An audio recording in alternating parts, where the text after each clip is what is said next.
Alors, bonjour à toutes les familles pour cette troisième samedi du mois. Nous allons faire la boîte à questions. Alors, l'un d'entre vous nous a écrit en disant qu'il était très heureux de retrouver la boîte à questions. Eh bien, sachez que nous sommes très heureux de venir vous aider et répondre aux questions de toute la famille. Nous allons commencer par la question de Maude qui a 7 ans. Elle habite Saint-Michel-du-Rhône. Et Maude nous pose une question. Est-ce que les anges ont une deuxième paire d'ailes? Alors je crois qu'il est arrivé une petite histoire à Maude qui avait du mal à marcher. Sa maman lui a conseillé de demander l'aide de son ange gardien, ce qui lui a donné de la force.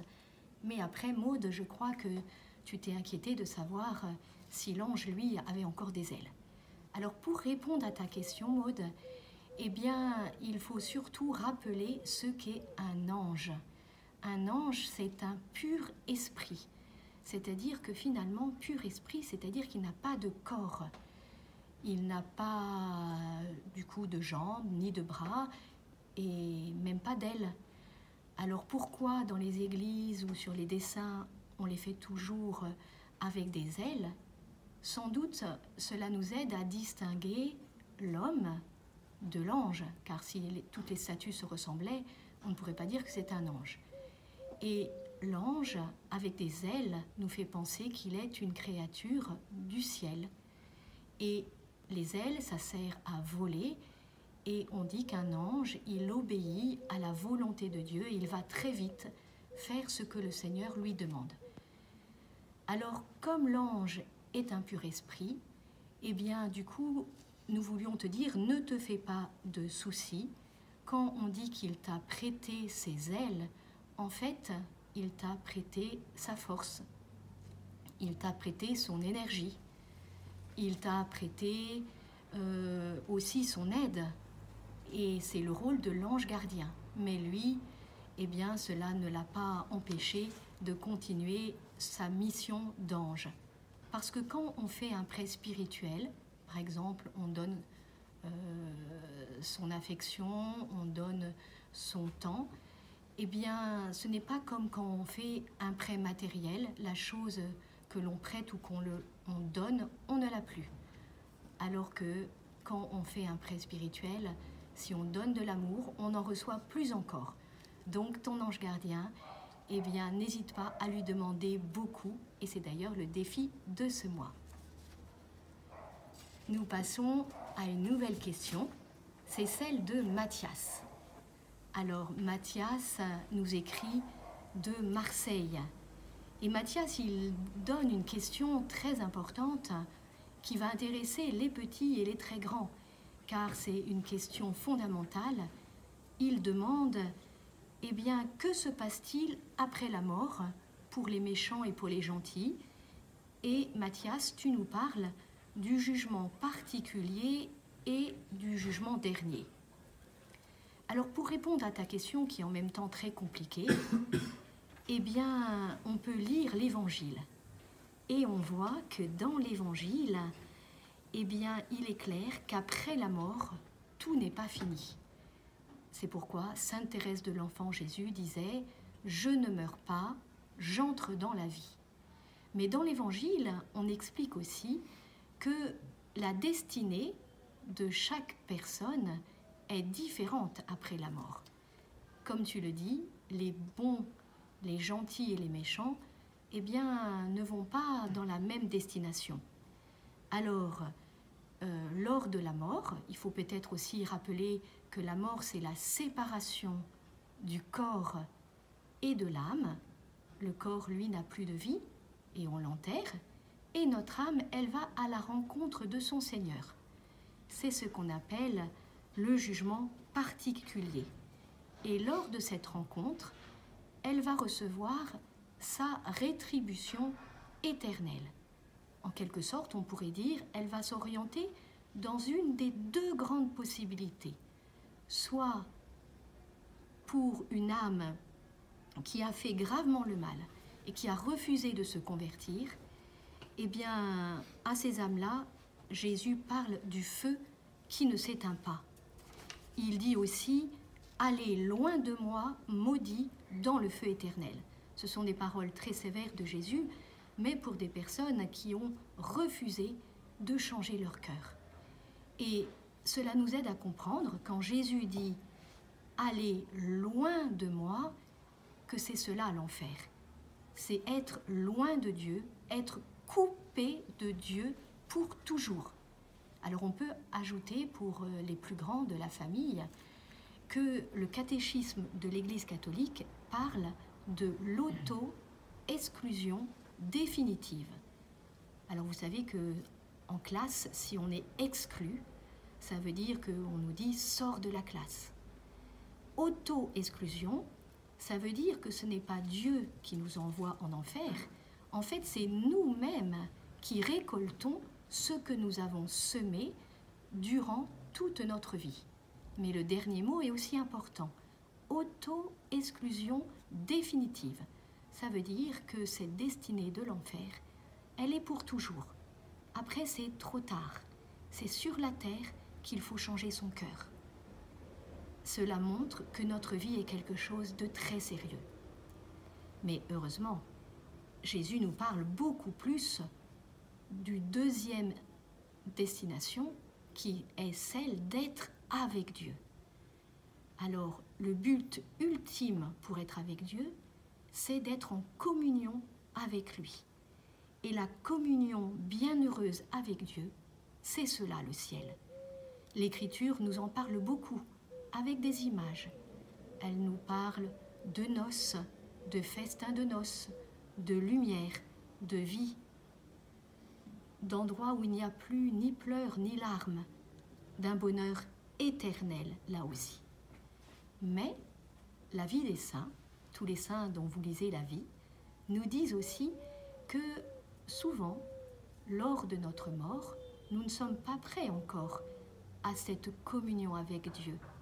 Nous n'avons pas le cœur assez pur, puisque dans l'Évangile, il est écrit « Heureux les cœurs purs, car ils verront Dieu ». Pour voir Dieu, il faut que notre cœur soit bien pur. Mais lorsque l'on meurt, eh bien, malheureusement, notre cœur n'est pas assez pur pour voir directement Dieu.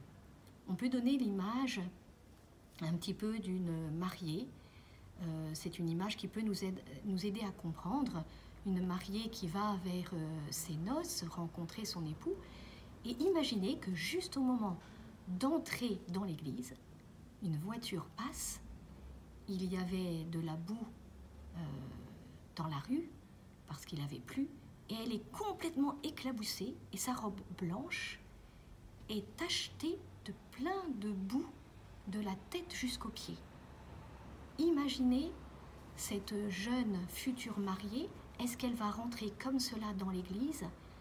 Quand elle se voit comme elle est, toute blanche, avec plein de taches sombres, eh bien, elle n'a qu'un désir, se purifier pour rencontrer son époux, être toute belle pour lui. Eh bien, on pourrait dire que le purgatoire, c'est cela. C'est un cadeau de la miséricorde de Dieu. Il nous donne cette possibilité par ce temps de purification qu'on appelle le purgatoire pour être très beau, pour être très pur et pour enlever tous les péchés qui restaient dans notre âme. Alors pour finir, tu parlais, Mathias, du jugement personnel qu'on appelle aussi le jugement particulier.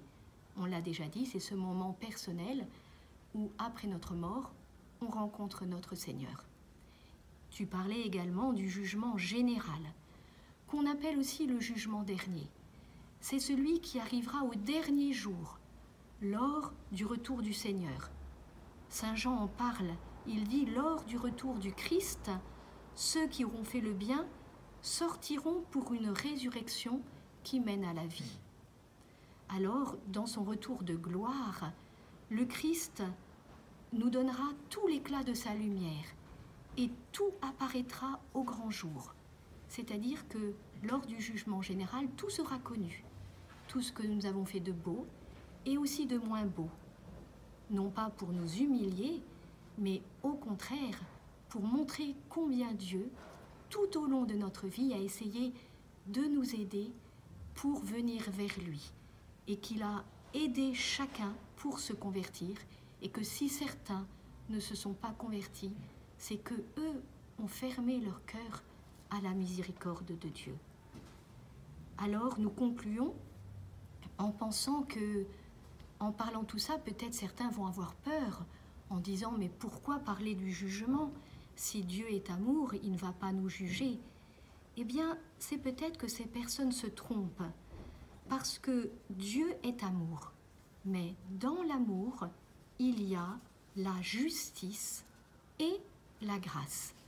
Dans l'amour, il y a la justice et la grâce. S'il n'y avait que la grâce, on se dirait, eh bien, c'est pas utile de faire des efforts sur la terre. Parce que de toute façon, quoi que je fasse, je serai dans la grâce de Dieu. S'il n'y avait que la justice, on pourrait être très inquiet et en se disant « je n'y arriverai jamais ». Eh bien, notre pape Benoît XVI, qui a écrit une très belle encyclique sur l'espérance, il nous disait « l'homme est fait pour l'éternité. Dieu est juste, mais dans sa justice, il y a la grâce. C'est cela notre consolation et notre espérance. » Alors j'espère, Mathias, que ça va te donner beaucoup d'espérance, te dire que la vie sur terre est très importante, mais tu as la grâce de Dieu pour être, comme tu le dis, gentil, c'est-à-dire observer les commandements, aimer Dieu de tout ton cœur et aimer les autres comme toi-même. Nous passons maintenant à une petite question de Sylvia. Une petite question de Sylvia qui va être peut-être courte, car Sylvia voudrait savoir... Alors Sylvia, c'est une personne qui n'est plus une enfant, mais elle nous a écrit pour nous demander si le Notre Père était écrit en araméen et dans ce Notre Père, est-ce qu'on tutoyait ou on vous voyait? Alors j'ai eu du mal à trouver la réponse, mais grâce à un jeune homme irakien, eh bien il m'a dit, mais c'est vrai, Jésus a dit la prière du Notre Père en araméen, parce que c'est un dialecte parlé, mais en araméen, il n'y a pas de distinction entre le tu et le vous. Et donc, eh bien, je pense que ce que Sylvia voulait savoir, c'était finalement, est-ce que c'est mieux de tutoyer ou de vous voyer? On peut se dire que l'essentiel, c'est sans doute l'esprit que Jésus a mis pour parler à son Père, beaucoup de respect, et ça se retrouve dans certaines prières où on vous voit, et en même temps beaucoup de tendresse et d'affection, et ça se retrouve aussi quand on dit tu dans la prière peut-être du Notre Père, dans la manière dont elle est dite à l'heure actuelle, mais que notre cœur soit plein d'affection pour Dieu qui est notre Père du ciel, et en même temps plein de respect.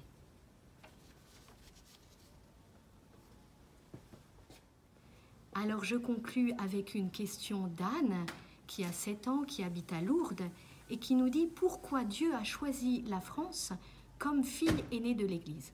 Alors là, Anne, j'ai envie de te dire, je ne peux pas répondre. Parce que pourquoi Dieu a choisi, on pourrait dire que c'est le secret du roi, c'est-à-dire le secret de Dieu. C'est le mystère de l'élection divine. Dieu choisit qui il veut.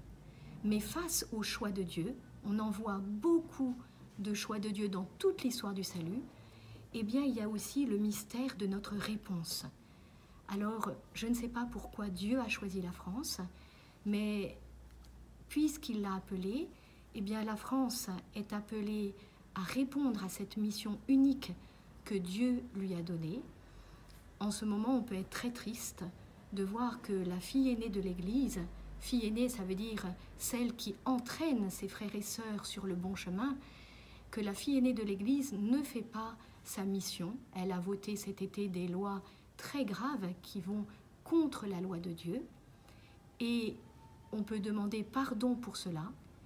Et en même temps, chères familles, chers enfants, nous vous invitons à prier beaucoup pour la France, car quelque chose peut nous encourager. Marthe Robin a fait une prophétie que je vais vous lire et qui nous invite à faire confiance. Elle disait « La France tombera très bas à cause de son orgueil et des mauvais chefs qu'elle s'est choisis. Mais dans sa détresse, elle se souviendra de Dieu. Elle criera vers lui et la Sainte Vierge viendra la sauver. La France retrouvera alors sa vocation de fille aînée de l'Église. » Alors finissons cette petite vidéo en priant la Sainte Vierge pour que notre pays retrouve sa vocation. Notre-Dame de Lourdes, priez pour nous. Notre-Dame des Neiges, priez pour nous. Nous vous souhaitons une très belle semaine et de bien continuer d'appeler votre ange gardien, de le prier chaque jour. Au revoir à tous.